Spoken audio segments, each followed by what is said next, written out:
LSU. 16-play drive a week ago. That was the game-winning drive against Tennessee. Ridley, nothing doing at all, says A.J. Jones. Florida guessed run, and they guessed right. They loaded up the line of scrimmage. They have more guys than LSU can block. And they were able to make a solid tackle, A.J. Jones, right at the line. Lead a pass now. Tolliver shakes loose, cuts back, and gets out to the 45-yard line. Terrence Tolliver, he has had great yards after the catch. He's done that a couple times. Catches it, has great awareness where the defender's coming from, and then goes the other way. Watch, catch, plant, spin, creates a missed tackle by Jeremy Brown, and an easy first down. Quick pass to Tolliver this time.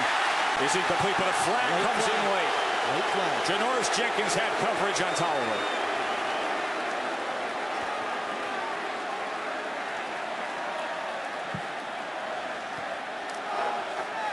Pass interference, number 1 on the defense. That penalty will be enforced at the spot of the foul. First down. Now just to go over the situation here, and this is what Les Miles and Gary Crowton are thinking about now as you watch this replay. They're down by 3. There's 2 minutes and 37 seconds left. They don't have to have a touchdown. A field goal can put the game in overtime, but they only have 1 timeout. So they really have to be smart with how they manage things here in the final 2.5 minutes. And Josh Jasper, they have a phenomenal place difference. Murphy. Senior Richard Murphy is taken down by Jonathan Bostic. One of the reasons that Murphy is in there is the senior is the best at pass protection. He doesn't run the ball as much as Ridley, but he's an excellent pass protector. That's why he's in, and Ridley's on the sideline right now.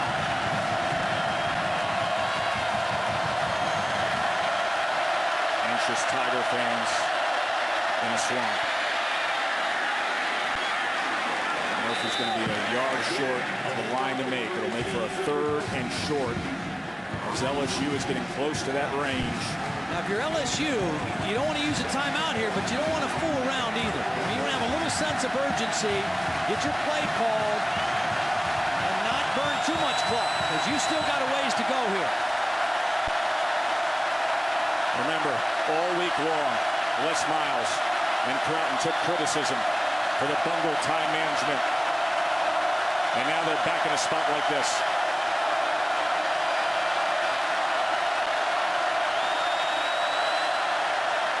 Ridley on 3rd and 1. He loses yardage. It's going to be a 4th down. Now you may have to call your timeout. A.J. Jones surging in with Ahmad Black. And now, Les Miles' decision to be made. Last week they called a timeout before a 4th down and 9 play to make sure they were square, and they converted it. They're going to go ahead and try a field goal here at this point. Josh Jasper to try to tie this game. If I'm Florida, I'm playing safe and not let anything happen on a fake. Don't go for the kick. Just be aware of a fake. 52 yards to tie it here at the Swamp. They're officially marking it at 53. Timeout, LSU. That's their final timeout of the game. As LSU uses their final timeout time. The crazy plays through the years in 07 against Auburn. 10 seconds on the clock, trailing by 1. Instead of the kick, they win 30-24. Against Ole Miss, spike it, spike it, spike it. You can't spike it.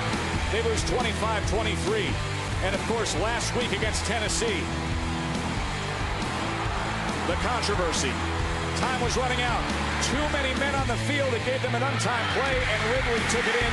So through the years, this has been a constant theme with LSU and Les Miles of time management at the end of the game in these critical situations. And right now, he looks to turn it over to the leg of Josh Jasper as they talk things over. Josh Jasper's long field goal of the year is 51. He missed from 54 last week at home against Tennessee. We saw him before the game. He definitely has the leg for this kick. There's a whole lot of difference between kicking in pregame and kicking with 35 seconds left to send the game into overtime. This will be for the tie. He has 3 field goals over 50 yards in his career. This from 53.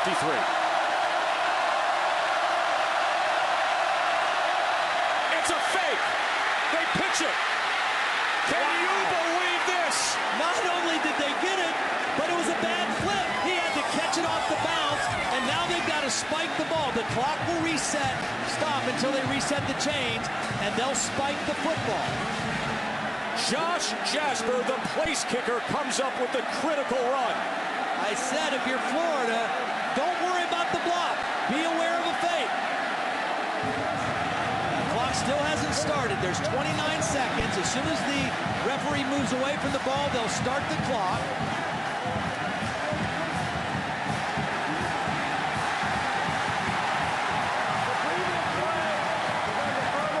Well, they're going to look at this pass.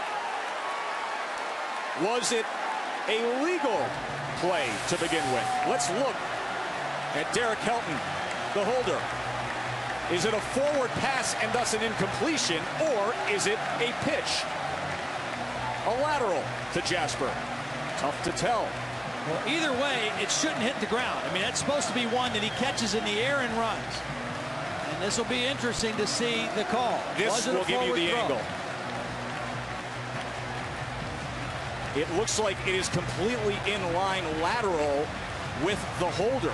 Do they have indisputable video evidence to say otherwise? Remember, the play on the field is a first down, LSU. They have to have the indisputable video evidence. They cannot make a judgment.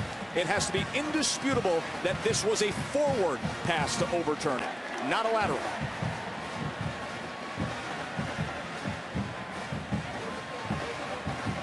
You know, Todd, I just think about the week that Les Miles has had and the guts it takes for him to call that in a spot like that after this guy has been lambasted and criticized and mocked all week long.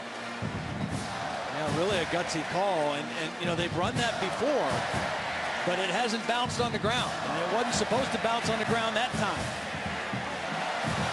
But what presence by Jasper to catch it and still keep his eyes up and make the run. Now it's in the hands of the official. Let's give you another look here. Is it a forward pass or a lateral? Remember, ruling on the field is first down, LSU. Look at that 43-yard line. From 43-yard line, was it to I don't think they can overturn that. I don't think they can at all, Todd. It's so close. I don't know how they can overturn the call on the field based on what we just saw. How does Les Miles get himself into situations like this?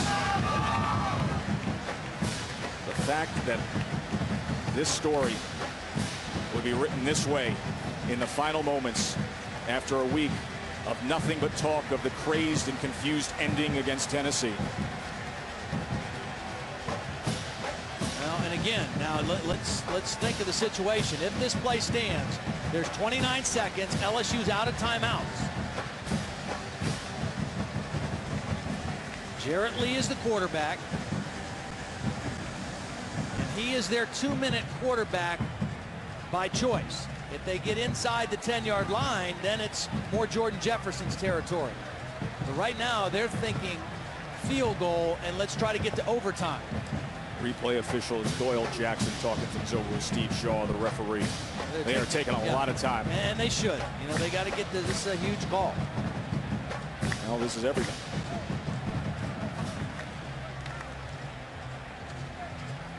The play that they're still reviewing happened 4 minutes ago. You know, what's interesting is there was some question what they were going to do when the 4th down play. I thought they'd call timeout right away. I thought they were going to go for it on 4th down. Call timeout, make sure they got the play they want. They let it run down. They brought their field goal team on, and then they called a late timeout. Went over and talked about it. This is the look that they've requested. You be the judge. Did that ball leave the holder and land in a direct line and or behind that line to be a legal play? If the ball was in front of that line, it would be an incomplete forward pass. We are waiting on the verdict, which will determine the fate of this game. Right now, Florida trying to cling to a 3-point lead.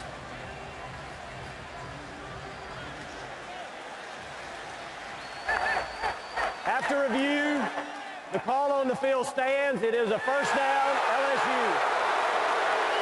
LSU stays alive. 29 seconds, no timeouts. Now, Officials over the ball. As soon as they move away, the clock will start running. So LSU has to be ready to snap the ball. They should have plenty of time to get their play called, what they want to do here. They can't stop it with a timeout. They can spike it, they can get it out of bounds, or they can throw incomplete. Pressure on Lee. Gets rid of it. Here goes Tolliver. Inside the 5. Now the clock will stop. Now, do you stake Cape Jarrett Lee inside the 5? Spike the ball right here. This is what they didn't do last week. Spike the ball.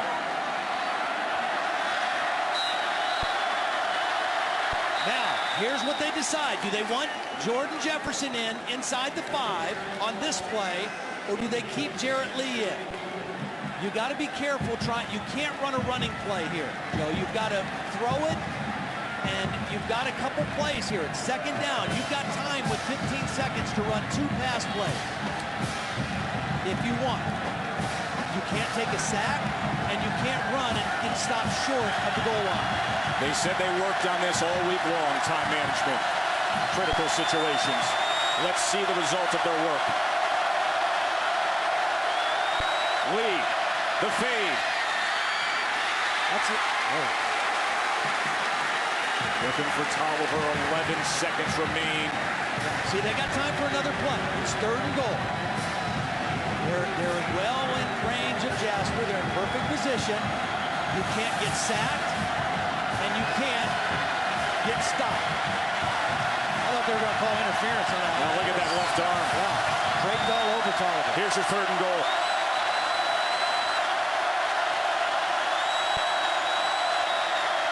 Lee going for it again.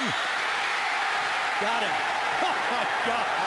Terrence Tolliver hauls it in. LSU takes the lead with 6 seconds to go. We need to take a look at this, though, Todd. Did he have possession?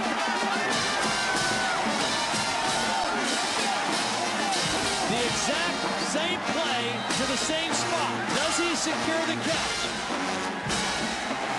I think he did. I think he just tried to move it away from the defender. I think it's a catch. I didn't see the ball bobble. He just moved it into his left hand. That wasn't a bobble. The previous play is under further review. The last 10 minutes here should be broadcast on Court TV, not ESPN. How about the call by Gary Croton? They had the matchup. They went for it on 2nd down. They don't get it. They go right back to the same guy, same place on the field, same matchup, and this time they connect. But once again, we got to be judge and jury here. Well, there's the foot in. He's got the ball. He just moved it to his left arm only. The ball never bobbled. He never bobbled it. It never left contact with his hands. So now the replay official will decide again. Both hands on it, foot down, and then he just moves it to his left hand only. That's a catch. That's a touchdown off a great throw. Well, the good news for Tolliver and LSU and Les Miles is that the ruling on the field is the touchdown, just like the ruling on the field on the fake punt was in favor of them. So they would need that indisputable video evidence to overturn this, and it was tough to see there. You would think that would be more of a judgment call, not indisputable, to reverse that. But can you believe the drama? After review, the call on the field is confirmed. Touchdown. Terrence Tolliver. Wow. Unreal. It is unreal.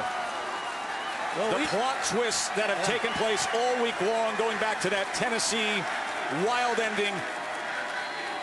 Les Miles, it was spin and damage control all week long. And then he gets right back in an even more dramatic situation, and they pull it off.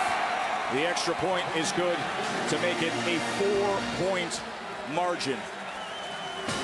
10 plays and 62 yards. That included the Jasper 5-yard run on the fake field goal, and then Tolliver from Lee. Third down on the goal line. They had time for 2 plays before they would kick a tying field goal. They took 2 shots at the same play and came through with the touchdown. And once again, Les Miles at the end of the game looks like the mad scientist genius. And Gary Croton, some redemption for him as well. Starting running back Stephen Ridley was quoted this week as saying, "It's crazy how much negativity we have here in Baton Rouge right now based on last week." And then they do this. The fake field goal off the bounce that was reviewed as a lateral. Look at how close that was to being an incomplete forward pass. You can't make this stuff up when it comes to the Mad Hatter, can you? Les Miles. Time and time again. Well, here's the bottom line with Les Miles, though. He's going to be 21-11 in his career at LSU against top 25 teams. He's 20-7 games decided by 7 points or less. He's 41-4 in night games and 9-1 in night games away from home. And he's 6 seconds away from being 6-0. Florida wants one last chance with 5 seconds to go. Outrageous finish to this game. What are we in store for in these last 5 seconds? Well, LSU fans can remember a game against Kentucky where it wasn't over till it was completely over. So I'll guarantee you they'll play deep and try to keep anything that is completed in front of them. 3-man rush against Brantley. And they got pressure on him. So he has to dump it short to Burton, and it falls incomplete. And there is a penalty marker down at the 40-yard line. Well, there was a... Oh, boy. I'll let them see. Ineligible receiver downfield, number 57 on the offense. Penalty will be declined. Ball game's over. LSU, in dramatic fashion, a 10-play drive that included the fake field goal and then the 3rd and goal fade to Tolliver. Pulls it off here in the swamp. Florida's gotten to him the past couple of years when they went unbeaten. Not now. The Tigers are 6-0. A little bit of a respect factor here. They were undefeated, and they weren't ranked in the top 10. Not very common for an SEC team. Holly's with Les Miles. Holly. So, Coach, what went through your mind when you decided to call that fake field goal attempt? Well, we thought it was a chance for a score. I mean, we thought it was a chance for a touchdown. We didn't execute it just right. It gets us the first down, allows us to call some more plays. Certainly, it works out pretty well. What lessons did you learn from last week that you were able to utilize tonight in that exact I don't know same about situation? any lessons that I learned. The only thing I know about our football team is they are a fighting, tough, hard-nosed group of kids. How stressful was it over on the sideline watching Jarrett Lee manage those last 2 possessions? Well, it's always nicer to be ahead by 2 touchdowns and not worry about it. There's some stress involved, I promise. Coach, what do you say about this team to come on the road after a very trying week and get a win like this? Well, you know, they didn't like us too much when we were 5-0, and now we're 6-0, and I hope they like us a little better. Okay, I have to ask this. Do you like the nickname the Mad Hatter? Because it's just going to get worse. I understand something. It's the hat I wear. It's nothing mad underneath it. But you know that's going to get worse this week. That was a great call, Coach. Thank you. I suspect it will. Thank you, Thank Ollie. you. What a 7 days it's been for Les Miles, and all he does is win. So the updated SEC standings. Alabama went down today. LSU, Todd, 4-0, 6-0 overall, came to the swamp and pulled it off. Sitting in good position. Auburn hung on and won, and so that sets up to be a real serious battle between those 2 teams later on in October. Jarrett Lee finding Terrence Tolliver. What a thriller here in the swamp. 33-29 LSU, 6-0. Coming up next will be Sports Center. For Todd Blackledge, Holly Rowe, and our entire crew, I'm Joe Tessitore. Thanks for being with us. LSU pulls it out. Sports Center is next. Enjoy the rest of your night.